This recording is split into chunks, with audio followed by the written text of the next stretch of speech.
सारे मुसलमान चले गए होते, आज हमारी बेटी लव जिहाद में नहीं फंसती।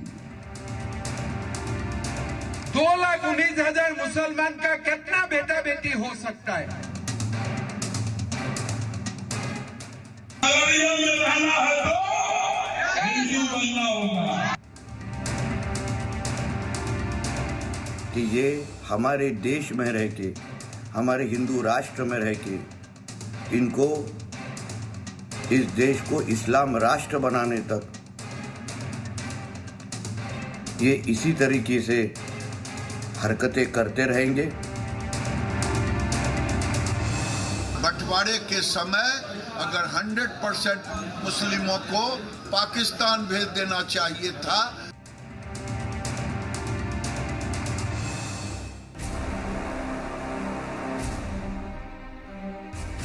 हिंदुस्तान की आजादी की कहानी और तारीख मुसलमानों के खून से ही लिखी गई थी।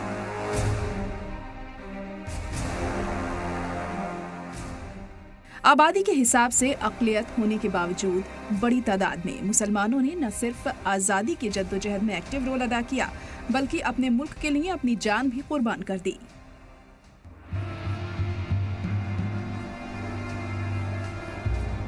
आज मुल्क के इन्हीं मुसलमानों पर जमकर सियासत हो रही है। 2014 में मोदी हुकूमत के इख्तिदार में आने के बाद से मुल्क के बुनियादी मुद्दों से हटकर सियासत सिर्फ मुसलमानों पर टिक गई। गाहे बगाहे मुसलमानों के नाम पर सियासी पार्टियां अपनी रोटी सेक रही हैं। अभी हाल ही में असम के सीएम और बीजेपी के पोस्टर बॉय के तौर पर खुद को सबसे आगे रखने वाले हेमंत बिस्वा का झारखंड में दिए गए इस बयान को पहले सुनिए, फिर फैसला कीजिए कि क्या एक सीएम के तौर पर ये बयान सही है। संथाल परगना में 1951 में संथाल परगना का कुल आबादी था 23 लाख। 23 लाख आबादी का 20 लाख आबादी हिंदू और आदिवासी थे, और उसमें उस समय संथाल परगना में खाली 2,19,000 मुसलमान थे। 2,19,000 मुसलमान का कितना बेटा बेटी हो सकता है? अब हिसाब लगाइए।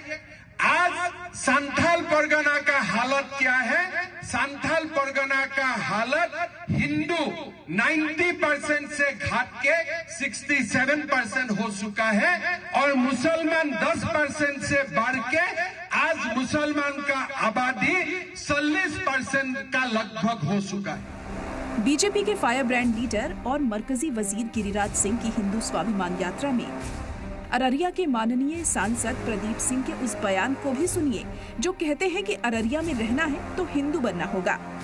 कोई बोलता है गर्व से तो हम मुसलमान हैं, हमको हिंदू बनने में क्या शर्म है? हम सबको कहते हैं इलेक्शन में भी कि अररिया में रहना है तो हिंदू बनना होगा। अब मरकजी वजीर गिरिराज सिंह को भी सुन लीजिए, जो बात बात पर हिंदुस्तान के मुसलमानों को पाकिस्तान भेजने की बात करते हैं। समय आ गया है कि देश के सनातनियों को, हिंदुओं को एकजुट होकर के ऐसे ताकत से, हमारे पूर्वजों से भूल हो गई कि बंटवारे के समय अगर 100% मुस्लिमों को पाकिस्तान भेज देना चाहिए था, जिसका दुष्परिणाम आज हम भुगत रहे हैं। जो आप आज शरिया कानून लागू करने की बात करते हैं, ये नहीं चलने वाला। और ये भी कहते हैं कि हिंदुस्तान के सभी मसलों की जड़ सिर्फ मुसलमान ही हैं। गिरिराज सिंह यहीं तक नहीं रुकते, बल्कि ये भी कहते हैं कि अगर सारे मुसलमानों को पाकिस्तान भेज दिया गया होता तो मुल्क की बेटियां लव जिहाद में नहीं फंसती। अगर मुसलमान के लिए पाकिस्तान बनाया, हिंदू के लिए हिंदुस्तान बनाया, तो अगर सारे मुसलमान चले गए होते, आज हमारी बेटी लव जिहाद में नहीं फंसती। महाराष्ट्र के बीजेपी एमएलए नितेश राणे 2 कदम और आगे बढ़कर कहते हैं कि मुसलमान इस मुल्क को इस्लामिक राष्ट्र बनाना चाहते हैं। तक ये जिहादी मानसिकता के मुसलमान हमारे देश में रह रहे हैं, तब तक वो हिंदू समाज को ना अपना त्योहार मनाने देंगे।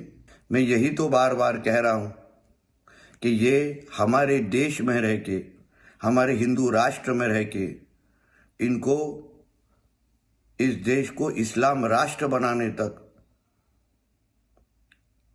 ये इसी तरीके से हरकतें करते रहेंगे। कल या हमारे घर के अंदर तक पहुंचेंगे।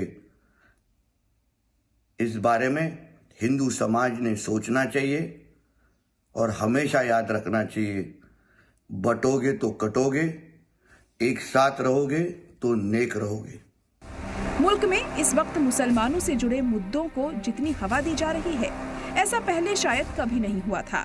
चाहे मदरसों का मामला हो, वक्फ पर हंगामा हो, बहराइच दंगा हो, मुसलमानों पर बुलडोजर एक्शन हो, नमाज पर पाबंदी हो, जय श्री राम के नाम पर पिटाई हो, गाय के नाम पर मॉब लिंचिंग हो, जय श्री राम बोल, जय श्री राम, मस्जिद, मदरसा और मजार निशाने पर हो, कभी लव जिहाद, कभी थूक जिहाद, तो कभी रेल जिहाद हो।